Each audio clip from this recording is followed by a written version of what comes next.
Et on enchaîne carrément encore des rumeurs mercato avant Noël, c'est cool ça. Salut à tous footeuses et footeux de famille, c'est Thomas. On se souvient de Nabil Fekir, le transfert avorté à Liverpool à cause d'une visite médicale et un défaut du genou.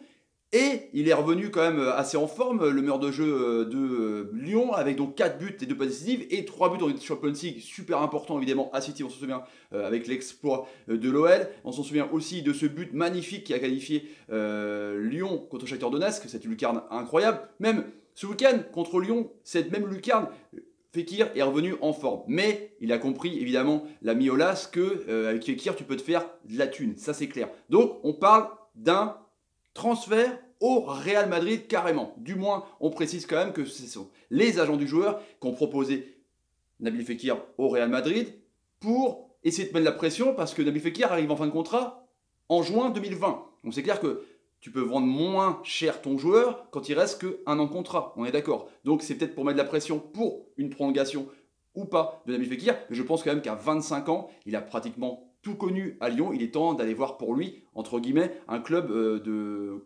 classe mondiale européenne, en l'occurrence le Real Madrid. Et le pire, c'est que visiblement, d'après encore une fois les médias espagnols, les dirigeants espagnols ne verraient pas ça d'un mauvais œil et chercheraient donc un pendant à Luka Modric, qui est un peu vieillissant, le nouveau Landor à 33 ans, le croate. Du coup, Nabil Fekir a un peu le profil qu'il pourrait avoir au milieu de terrain en tant que meneur de jeu un petit peu avancé d'un milieu à 3. Donc pourquoi pas Fekir, du moins vendu cet hiver, donc il est marge à 3,6 millions à Lyon, donc je pense qu'on lui proposera pas loin de 5 millions du côté de Madrid, voire même plus, en tout cas pour Nabil Fekir qui pourrait être son gros contrat de sa nouvelle carrière à l'étranger. Et donc, Jean-Michel Aulas aimerait bien récupérer 70 millions d'euros.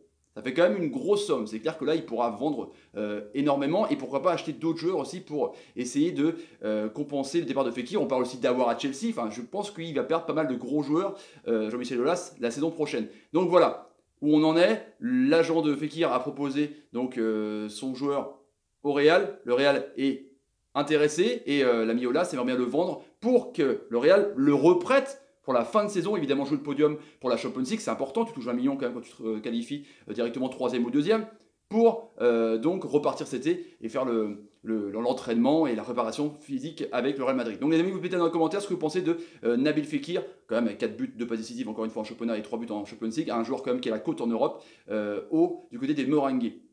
Intéressant de voir ce que vous en pensez. Je vous laisse les amis, je vous souhaite un joyeux Noël, un truc de ouf, mangez bien, profitez-en de votre famille et franchement, une pensée aussi pour les personnes seules, un joyeux Noël à vous les amis. Ciao, salut, salut, salut, salut et salut. Fekir au Real, ça pète, mais est-ce que ça va se faire? Pour l'instant c'est qu'une rumeur.